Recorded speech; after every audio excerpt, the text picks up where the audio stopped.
آج ہم میں سے ہر کسی کے گھر کے اندر جو نا مزہ نہیں ہے، سکون نہیں ہے، بے چینی ہے، کاروبار ہے تو یہی تماشا ہے، بزنس ہے تو یہی صورتحال ہے، ہمارے ملکی حالات ہیں تو یہی صورتحال ہے، ہمارے انٹرنیشنل طور پہ معاملات بین الاقوامی طور پر اگر ہم ایز اے مسلم دیکھیں تو ہماری یہی صورتحال ہے۔ وجہ کیا ہے؟ وجہ یہ ہے کہ ہم نے اللہ رسول کو راضی کرنا چھوڑ دیا۔ بے شک ان لوگوں نے ہر حالات کے اندر اللہ رسول کو راضی رکھا۔ اللہ تعالیٰ نے ان لوگوں کے دلوں کے ان لوگوں کے لیے لوگوں کے دلوں کے اندر ان بندوں کے لیے بندگان خاص کے لیے اللہ تعالیٰ نے اپنی ساری مخلوق کے دلوں کے اندر اپنے ان کی محبت ڈال دی ہے۔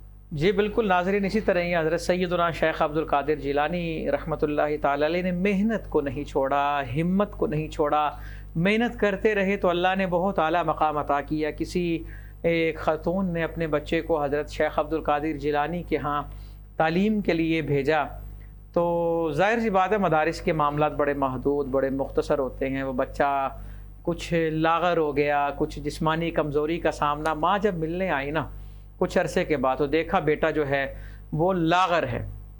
اس نے کہا جاتے جاتے میں حضرت غوث اعظم سے بھی ملتی جاؤں۔ حضرت غوث اعظم کے پاس جب وہ آئی تو وہ جب دیکھا اس نے تو وہ ماں تھی، نہ رہ سکا۔ اس نے یہ دیکھا کہ حضرت شیخ عبد القادر جیلانی بھونا ہوا مرغا کھا رہے ہیں تو نہ رہ سکی، وہ بے ساختہ بولی کہ ہمارے بچے لاغر ہو گئے ہیں اور آپ بیٹھ کے مرغ کھا رہے ہیں۔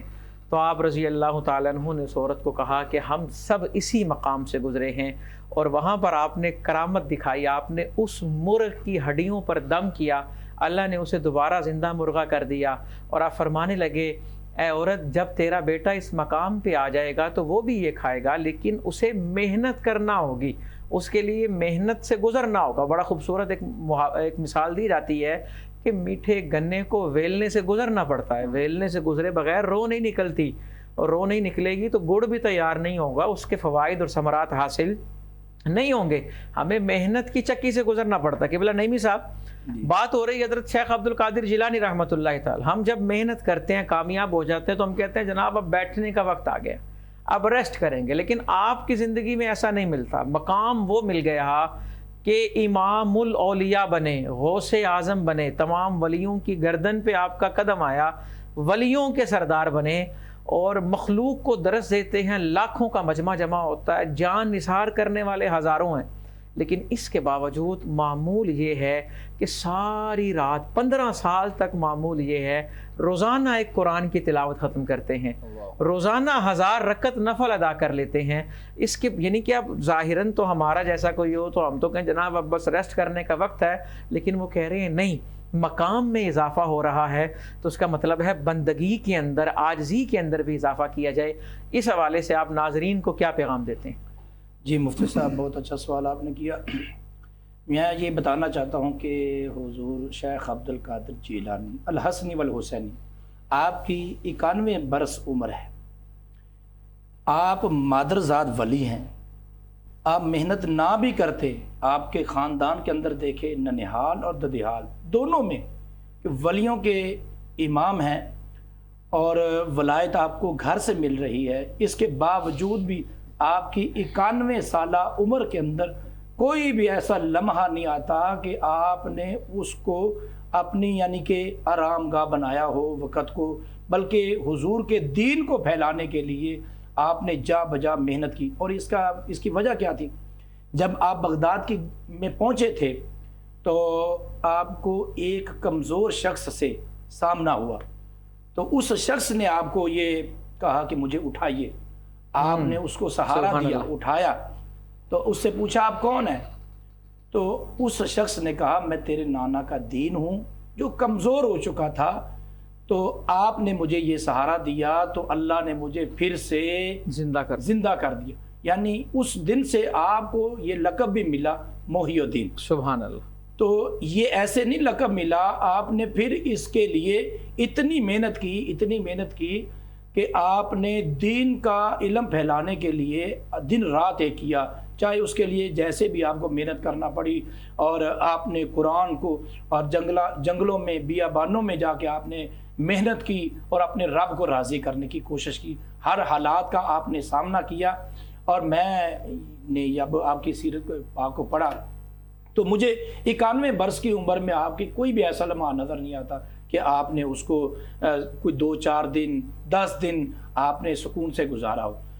تو میں اپنے دیکھنے والوں کو یہی پیغام دینا چاہتا ہوں کہ جیسے اللہ کے اولیاء اللہ کی پہچان ہمیں کروا گئے ہیں، ہمیں اگر اللہ کی معرفت چاہتے ہیں، اللہ کی پہچان چاہتے ہیں، تو ان کے حقیقی نقش قدم پر جو علم کا راستہ ہے، جو دین کا راستہ ہے، جو ان کی حقیقی وراثت ہے، اس کو اپنانا ہوگا اور اس کو لینا ہوگا۔ یہاں پر میں ایک چھوٹی سی بات آپ کے کوٹ کرنا چاہتا ہوں۔ پیر پٹھان علیہ رحمہ کی مجھے یاد آئی، آپ کے پاس ایک شخص آیا اور کہنے لگا جی حضور مجھے اللہ کی معرفت چاہیے۔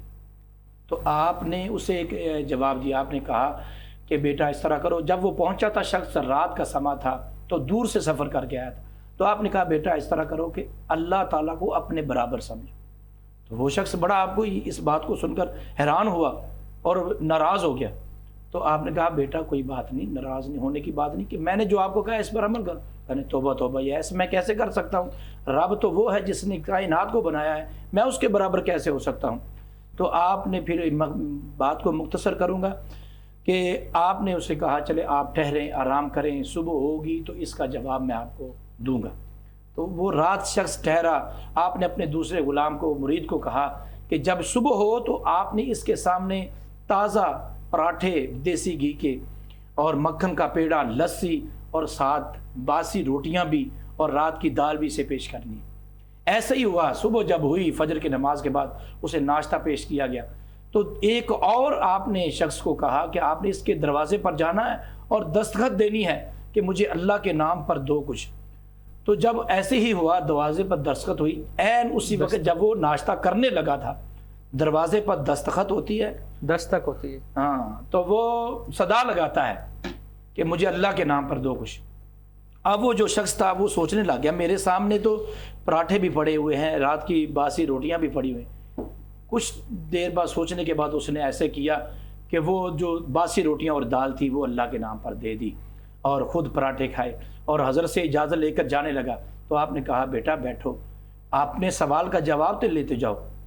آپ نے جب فرمایا کہ آپ سے اللہ کے نام پر کوئی لینے آیا تو آپ نے تو رب کو اپنے برابر بھی نہ سمجھا۔ اگر آپ اپنے رب کو اپنے برابر سمجھتے جی قبلہ، آپ کا پیغام ہمارے تک آ گیا کہ آپ کی گفتگو کا نتیجہ یہ نکلا کہ جب کسی کو ہم دیتے ہیں تو وہ جو لینے والا ہاتھ ہے وہ در حقیقت اللہ کا ہاتھ ہے، بڑا سمجھا جاتا تو اس کو اچھا دیا جاتا۔ جی، تو یہی چیزیں ہمیں حضرت شیخ عبد القادر جیلانی رحمۃ اللہ تعالی علیہ کی زندگی سے ملتی ہیں۔ ناظرین، ہم نے آپ کی زندگی کے حوالے سے، مختلف پہلوؤں کے حوالے سے اپنے مہمانوں کے ذریعے گفتگو کی ہے۔ مقصد ہمارا یہ ہے کہ ان کی تعلیمات عام ہوں، ان کی عظیمت عام ہو، ان کی استقامت عام ہو، میں پتہ لگے انہوں نے کس قدر مصیبتوں پر صبر کیا ہے۔ ناظرین، یہاں پر آج کے ہمارے اس پروگرام کا وقت اپنے اختتام کو پہنچا۔ انشاءاللہ العزیز کل ملاقات ہوگی نئے موضوع کے ساتھ۔ اللہ نگہبان۔